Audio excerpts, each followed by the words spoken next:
Hi everybody, and welcome to another episode with the Anxious Resistance. Today I'm going to be talking about something pretty unique and a little bit out there. I'm going to be talking about something called ayahuasca, which is a psychedelic brew originating from indigenous cultures in the Amazon basin of South America.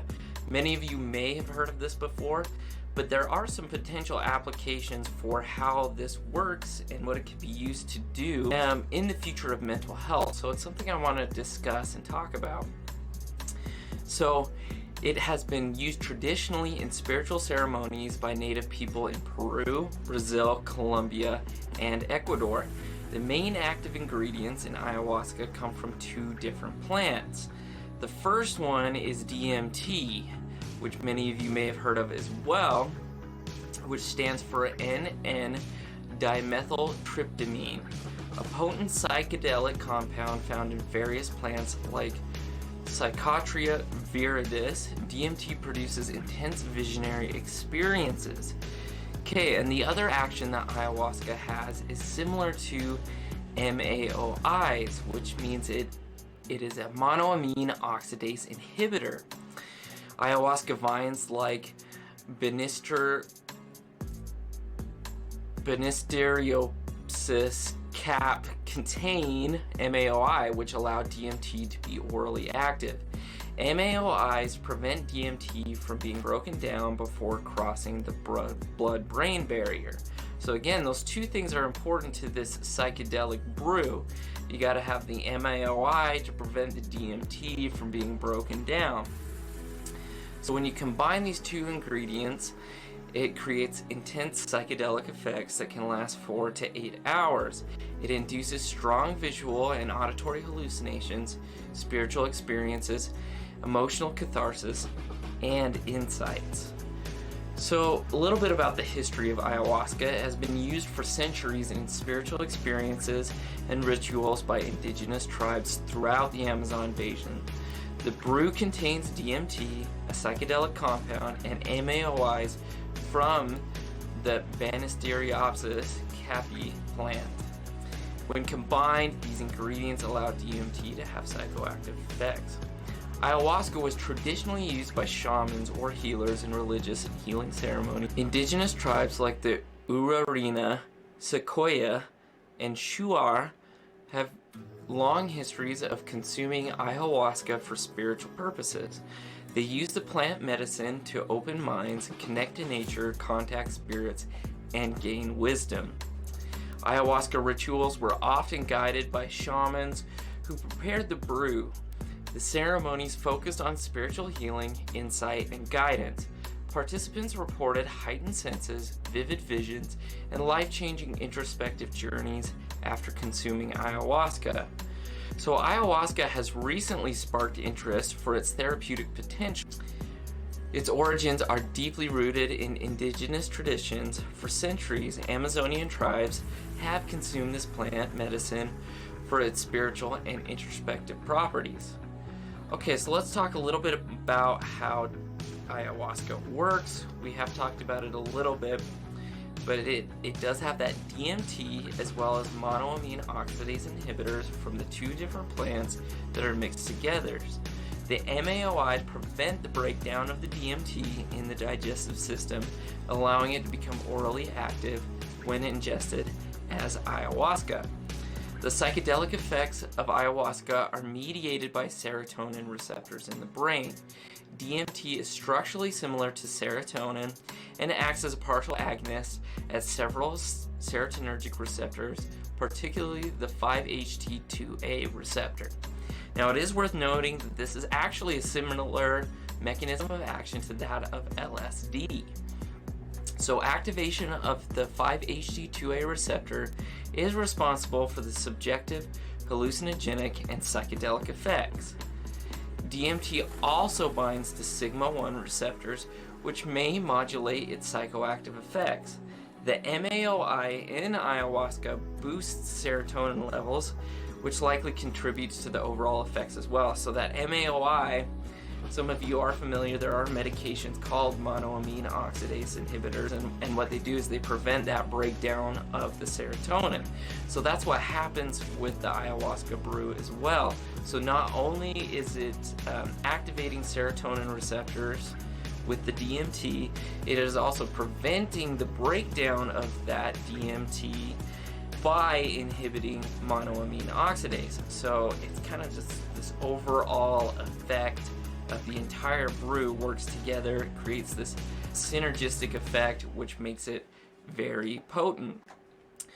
Though its complex serotonergic mechanism, ayahuasca produces an altered state of consciousness characterized by vivid perceptual, spiritual experiences and psychological introspection. So what is the overall evidence for its use in mental health applications? While ayahuasca has been used traditionally in spiritual contexts for centuries, research into its potential therapeutic applications for mental health is more recent and still emerging. It's new. Some preliminary clinical trials and observational studies show promising benefits of ayahuasca for conditions like depression, anxiety, and post-traumatic stress disorder. In a 2015 open-label trial, 17 patients with major depressive disorder were given 2 ayahuasca sessions. Depression scores were significantly decreased between baseline and 1, 7, and 21 days after ayahuasca intake, suggesting an antidepressive effect. A 2018 randomized placebo-controlled trial found that a single ayahuasca dose significantly reduced depressive symptoms in the ayahuasca group compared to placebo.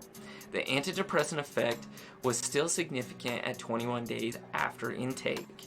In an observational study of ayahuasca drinkers, long-term ayahuasca use was associated with less problematic alcohol, tobacco, and cocaine use, and lower scores on hopelessness, depression, and anxiety scales. While these preliminary studies show promise, more rigorous research is still needed to better understand ayahuasca's therapeutic mechanisms and safety profile for mental health applications.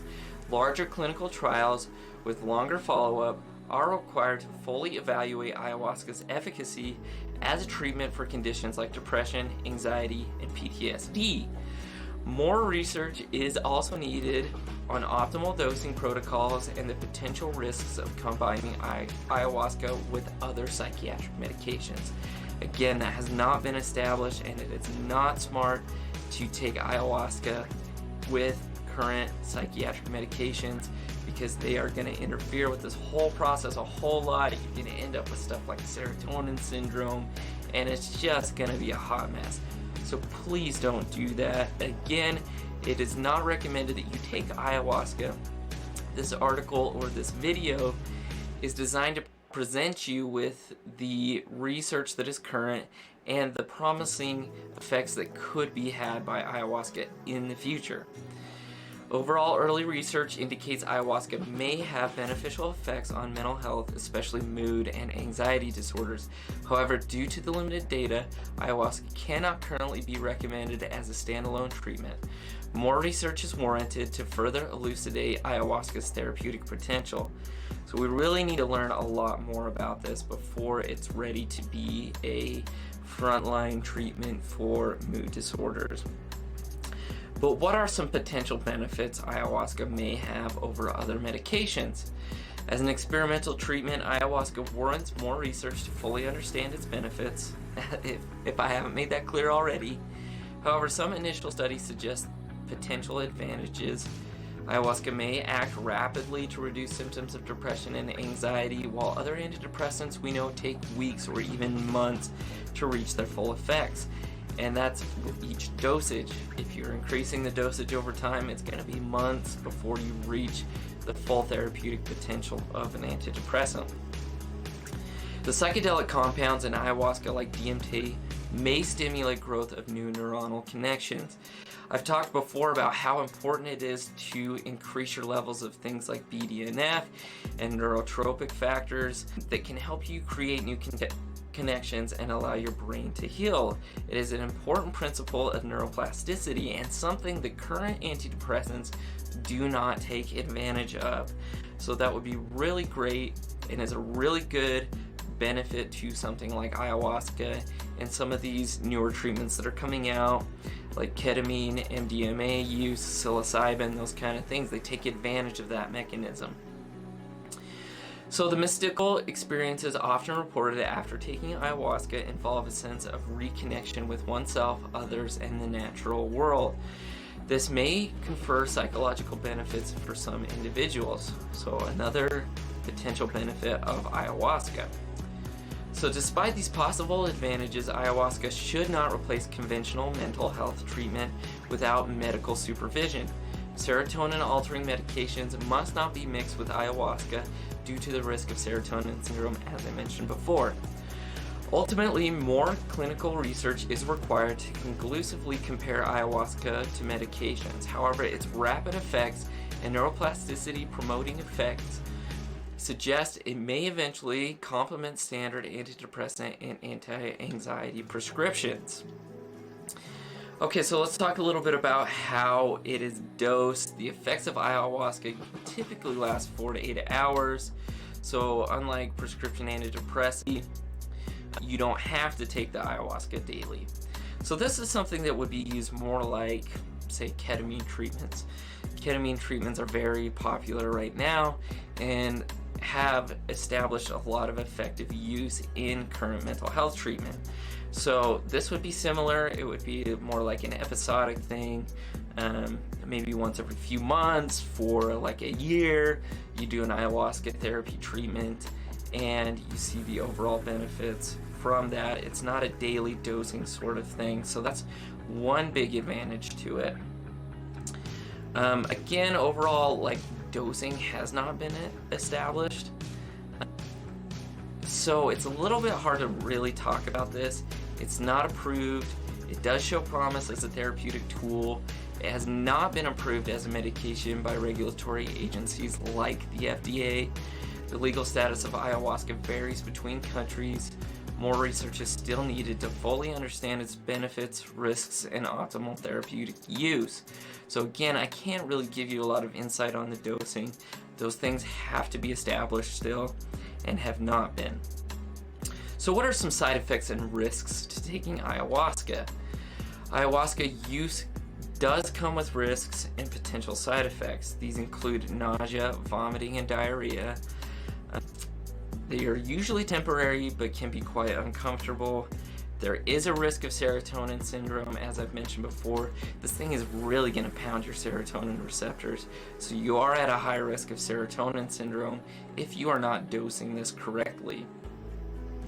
There are also potential psychiatric risks to ayahuasca use. It can exacerbate existing mental health conditions or trigger latent psychiatric disorders in those predisposed. Again, for somebody who maybe is predisposed to bipolar disorder or even psychotic episodes, this actually may trigger a manic episode or a psychotic episode. So please, if you have those disorders, this is something that needs to be taken with extreme consideration before any sort of ayahuasca use. Again, this is not approved in the United States and is not legal. Ayahuasca should not be taken by those with heart conditions either, as it can raise blood pressure and heart rate. Blood pressure spikes can be dangerous. This is actually also true of ketamine treatments, I recently found out. Ketamine can actually increase your heart rate and blood pressure as you are undergoing treatment, and it's something that needs to be monitored closely. I have had experiences with patients who have been doing ketamine and have had a big increase in heart rate and blood pressure to the point of it being dangerous. So again, you need to watch and be careful of these things. Ketamine is administered in a controlled environment, and that's why, because this can happen.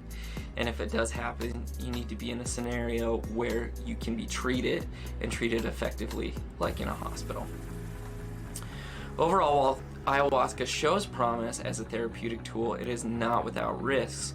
Working with an experienced guide in a safe setting can help reduce adverse effects, but they cannot be eliminated entirely. Each individual must carefully weigh the potential benefits and risks before deciding to use ayahuasca. So what are some overall positives for ayahuasca use? It is a rapid antidepressant, so it works quickly, and we know how important that is. We don't want to wait weeks or months in order to receive relief from depression, and that is especially true for people who are suicidal or in an inpatient setting. They need relief quicker rather than later. The unique subjective experience induced by ayahuasca is highly valued by some individuals. They report feelings of love, joy, and connecting with something greater than themselves. So that's also a really important pro. We don't have other medications that are inducing this kind of experience other than, say, maybe ketamine or psilocybin, which are still in limited use. For people struggling with substance abuse issues like alcoholism, some studies have found ayahuasca helpful in reducing cravings and prompting abstinence. The intense introspection it provides may support changing ingrained behaviors. Ayahuasca rituals in traditional settings are often focused on psychological healing and developing self-awareness. So this is also a really important pro that can come from ayahuasca. Some people feel ayahuasca gives them spiritual insights and helps them reflect on past trauma. This is also important and shows its potential use in post-traumatic stress disorder. Short-term improvements in mood and reductions in anxiety or distress have been noted after ayahuasca sessions. For some with treatment-resistant health conditions, it provides temporary relief. Overall, what are some of the cons or negatives? There is very limited evidence for ayahuasca use, at least in a scientific setting. Now, there is the traditional evidence which should be taken into account that this has been used for centuries to do what we are intending it to do, which is create an experience of healing and a relief of symptoms of anxiety and depression. Ayahuasca does have some significant safety concerns though, because we haven't established dosing or protocols or things to do if something goes wrong. If you have that increased blood pressure, there should be a protocol established already to manage that so that it does not become life-threatening. So these things have not been established with ayahuasca and still need to be. So some of these protocols need to be there, but again, hopefully with time those things are going to come out. Ayahuasca can produce some difficult subjective experiences. Some of these things that are produced, these spiritual experiences, these opening of doors to past trauma, and these experiences that have been suppressed that ayahuasca will bring forward can be overwhelming, and you do need to have somebody there with you to guide you, and this should be done in a controlled circumstance. Okay, so overall, the evidence suggests ayahuasca may have potential as an antidepressant and to help treat other mental health conditions. However, much more research is still needed to fully understand its effects, safety profile, and therapeutic potential. A few small studies have shown positive effects on depression, anxiety, PTSD, and addiction when ayahuasca is administered in a controlled therapeutic setting. However, these studies are limited by their small sample sizes. Larger randomized controlled trials are still needed to truly demonstrate its efficacy. Again, sometimes these things are just a matter of time. I think with something like ayahuasca, big pharmaceutical companies aren't going to fund these studies because I don't know that they can patent this. I don't know that they can make money off of it. So I don't know that it's a priority for them. And that's something that's maybe a flaw with the system, is that the research into things like this are only going to be funded by and produced by big pharmaceutical companies. There are the occasional studies that are funded by universities and maybe like the National Institute of Mental Health or even the National Institute of Health overall. But the problem with these is money. These things need to be funded, and maybe they need to be funded, by the people for the people who are struggling with these conditions. Again, ayahuasca remains illegal in many parts of the world and has risks of adverse reactions. Any therapeutic use would require careful screening and monitoring by qualified mental health professionals. It is not something that should be self-administered without medical supervision. While early evidence is promising, the jury is still out regarding ayahuasca as an antidepressant or a mental health aid. Any potential benefits must be carefully weighed against the risks. More research is needed before it can be responsibly recommended or integrated into mainstream psychiatry.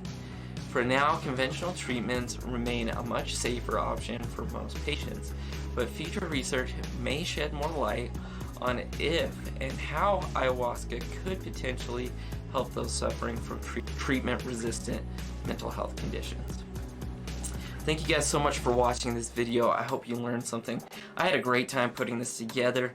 This is a very unique brew of medications, and I learned a lot about it.